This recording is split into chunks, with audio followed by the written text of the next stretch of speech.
Teman-teman, ini ada soal bahasa Indonesia lagi kelas 6 untuk tema 4 ya. Di sini ada bahasa Indonesia KD 3.2. Berarti isinya bahasa Indonesia adalah 3.2 di sini. Nah, ini dia materinya. Ada soal-soalnya di sini. Coba kita bahas sama-sama ya. Soal yang pertama, ada berikut ini yang bukan ciri-ciri teks eksplanasi. Teks eksplanasi ini adalah teks yang berdasarkan fakta. Kira-kira yang manakah? Ada di sini. Nah, ini ada ini. Karena teks eksplanasi adalah berdasarkan fakta, otomatis jawabannya adalah yang B ini, memuat informasi sesungguhnya atau yang namanya fakta. Nyambung teman-teman? Nyambung? Loh, kalau ini strukturnya itu di atas pertanyaan umum, daratan menjelas dan penutup. Kalau ini berarti ya paragraf yang isinya deduktif ya, di sini ya. Memuat informasi yang bersifat keilmuan bisa disebut teks eksplanasi di situ. Nah, ini ada kondisi atau fenomena. Untuk yang kedua, berikut tujuan penulisan teks eksplanasi. Apakah tujuannya menjelaskan proses terjadinya sesuatu atau fenomena?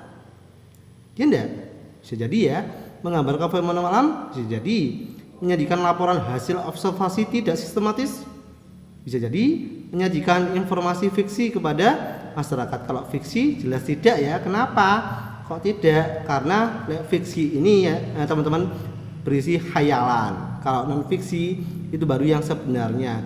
Menyajikan laporan yang tidak sistematis juga bukan. Ngapain gitu ya? Kalau menggambarkan fenomena alam ini bisa khayalan juga, karena tidak tahu juga, cuma menggambarkan aja gitu ya. Bisa berisi pendapatnya orang, otomatis menjelaskan proses terjadinya sesuatu atau fenomena. Kalau seperti ini jelas berdasarkan fakta yang ada. Berikut bukan termasuk contoh teks eksplanasi. Apakah itu?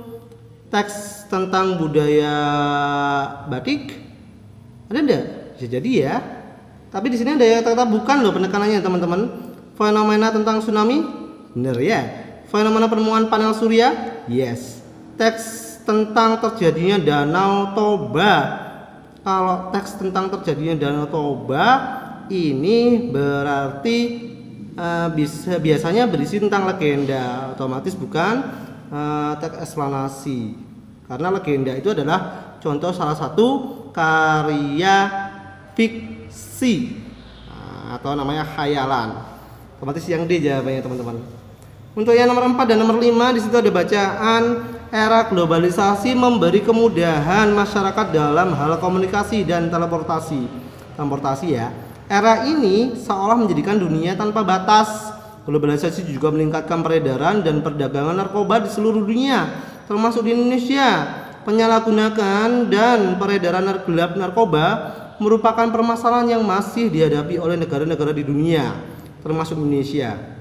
Akhir-akhir ini permasalahan tersebut semakin kompleks, terbukti dengan meningkatnya jumlah penyalahgunaan dan pengedar dan tertangkap di Indonesia. Nah, karena globalisasi itu proses menjadi umum. Batas-batas negara itu teman-teman seperti tidak ada di globalisasi. Otomatis informasi pada teks eksplanasi di atas membahas tentang apa? Komunikasi dan transportasi di era globalisasi. Ada enggak? Ada ya di sini ya. Kemudian meningkatnya peredaran dan perdagangan narkoba di seluruh dunia, ada enggak? Peredaran perdagangan narkoba ada juga. Kalau transportasi di awal, narkoba di berikutnya. Globalisasi menyebabkan meningkatnya angka kriminalitas. Ada enggak di sini angka kriminalitas? Ada ya teman-teman ya. Kalau ya D, pengedaran narkoba tertangkap di Indonesia, ada di sini. Nah, pengedar tertangkap di Indonesia, otomatis jawabannya yang C teman-teman. Mudah ya. Satu lagi ada soal nomor 5 di sini. Nah, ini dilihat dari strukturnya, teks eksplanasi tersebut adalah bagian dari yang manakah barusan? Ini teks eksplanasinya era globalisasi memberikan kemudahan. Apakah itu? Teman-teman, kesimpulan? Enggak ya? Kesimpulannya, syaratnya bukan juga. Pernyataan umum bisa jadi tidak penjelas. Apakah jadi jawaban seperti itu? Berarti berisi masalah namanya deretan penjelas, karena disitu menjelaskan efek dari era globalisasi gitu ya, yang ada di berbagai negara. Oke, jelas sih jawabannya adalah daratan penjelas. Apakah ada yang ditanyakan sampai sini, teman-teman? Udah ya.